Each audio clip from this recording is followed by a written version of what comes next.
অন্ধকার নামলেই কি সবকিছু শেষ হয়ে যায়, নাকি তখনই শুরু হয় এমন কিছু যা আমরা দেখতে পাই না?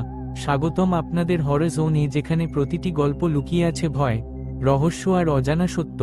আজকের এই গল্পটি হয়তো আপনাকে ভাবতে বাধ্য করবে, আপনি সত্যিই একা আছেন তো?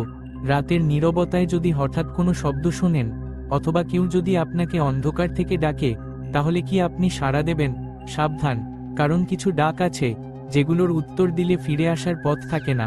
তাই আলো নিভিয়ে হেডফোন লাগিয়ে প্রস্তুত হয়ে যান, কারণ এখন শুরু হতে চলেছে একটি ভয়ঙ্কর অভিজ্ঞতা যা আপনার মনে থেকে যাবে অনেক দিন।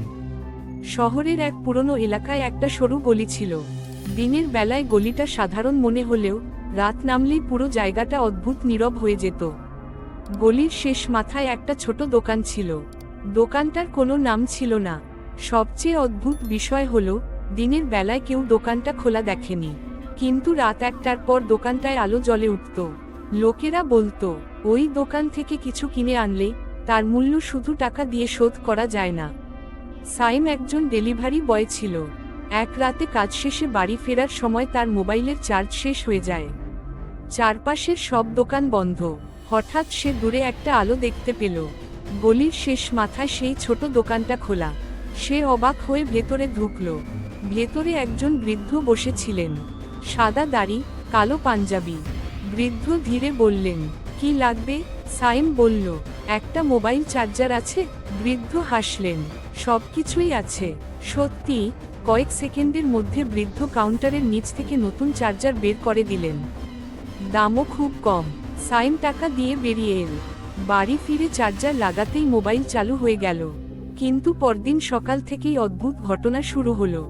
যখনই সে আয়নায় তাকায়, মনে হয় তার পেছনে কেউ দাঁড়িয়ে আছে। ঘুরে তাকালেই কেউ নেই।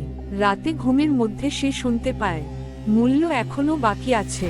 প্রথমে সে ভাবল এগুলো তার কল্পনা, কিন্তু কয়েকদিন পর তার শরীর দুর্বল হতে শুরু করলো। চোখের নিচে কালো দাগ, ঘুম নেই। মাঝরাতে সে বারবার একই স্বপ্ন দেখতে লাগলো। স্বপ্নে সে সেই দোকানে দাঁড়িয়ে আছে, আর বৃদ্ধ লোকটা বলছে, টাকা তো দিয়েছ, কিন্তু আসল মূল্য? এক রাতে হঠাৎ তার ঘুম ভেঙে গেল। ঘড়িতে রাত 1টা।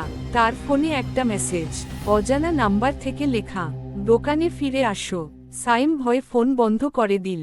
কিন্তু কিছুক্ষণ পর দরজায় নক। টক টক টক। সে জিজ্ঞেস করল, কে? বাইরে থেকে বৃদ্ধের কণ্ঠ, তোমার বাকি আছে। সাইম দরজা খুলল না, কিন্তু নক বন্ধ হলো না। সারা রাত চলল। পরদিন সে সেই গলিতে ফিরে গেল।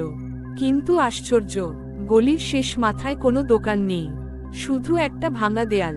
পাশের এক বৃদ্ধ তাকে দেখে বললেন, কি খুঁজছ? সাইম দোকানের কথা বলতেই বৃদ্ধের মুখ ফ্যাকাশে হয়ে গেল।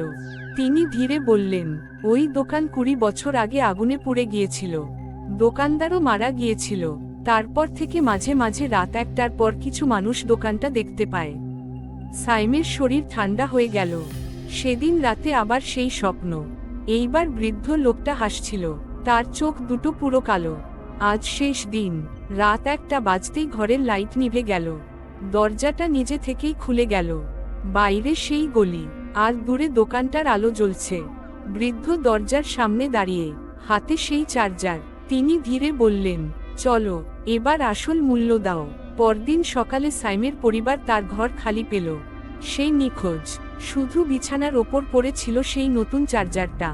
আজও শহরের মানুষ বলে, গভীর রাতে যদি কোনো অচেনা দোকান খোলা দেখতে পাও, সেখান থেকে কিছু কিনো না, কারণ কিছু জিনিসের দাম টাকা দিয়ে মেটানো যায় না।